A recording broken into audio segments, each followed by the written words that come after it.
Important কথা আছে তোর, তখন থেকে ওয়াশরুমে ঢুকে বসে আছিস, মানে সত্যি। দাঁড়া দাঁড়া, আসছি। 2 মিনিট বস, আসছি। স্নানটা তো করতে দে। তাড়াতাড়ি তাড়াতাড়ি। ও হ্যাঁ, তুই মন্দারমণি গেলি যে, আমাকে ফটোগুলো তো দেখালি না। হ্যাঁ হ্যাঁ, দেখে নে না, ফোনের পাসওয়ার্ডটা তো তুই জানিস। ও হ্যাঁ, তোর এক্সের ডেট অফ বার্থ রাইট? তুইও না।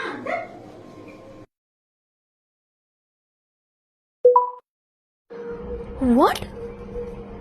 Receive message? দেখি তো। আমি যাই না অত শত। দেখ, আমাদের সাথে যখন তুই বেরোতিস, তুই কি কোনোদিনও লক্ষ্য করিসনি যে আমি তোকে লুকিং গ্লাস দিয়ে দেখতাম? তোকে আমার সত্যিই ভালো লাগে, আই লাইক ইউ। আমার সোনিয়ার সাথে ব্রেকআপ হওয়ার রিজনটাও এমন কি তুই। কি বলতো, তোর মধ্যে একটা ম্যাচুরিটি আছে যেটা সোনিয়ার মধ্যে একটুও নেই। ইম্যাচিওর মেয়ে একটা। বিয়ের জন্য তো তোর মতোই একটা মেয়ের প্রয়োজন আমার।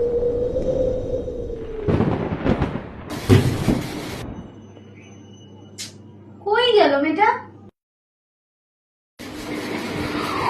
ও শিট, এখন একটা কল করতে হবে।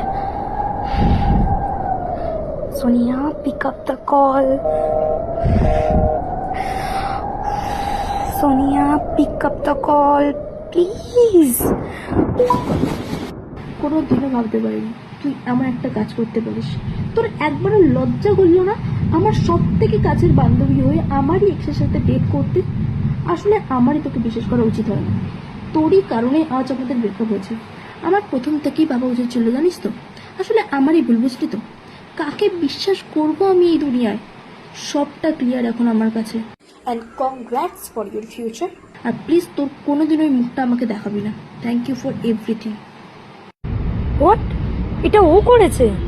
বিশ্বাস করাই যায় না। ছাড় ভাই, চল তো। কিরে, তোকে সেদিন অতবার ফোন করলাম, একবার রিসিভ করলি না। সব ঠিক আছে তো? থাক রে মা, তুই আর এরকম নাটক করিস না।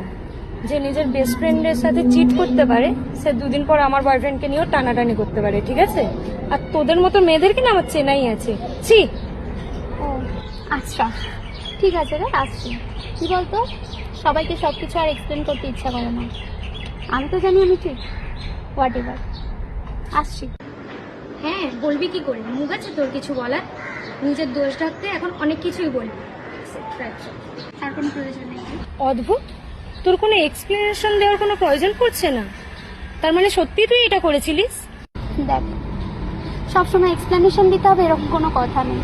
কিছু কিছু কথার এক্সপ্লেনেশন বা উত্তর না দেওয়াটাই বেটার। মানে কি হয়েছিল আসলে?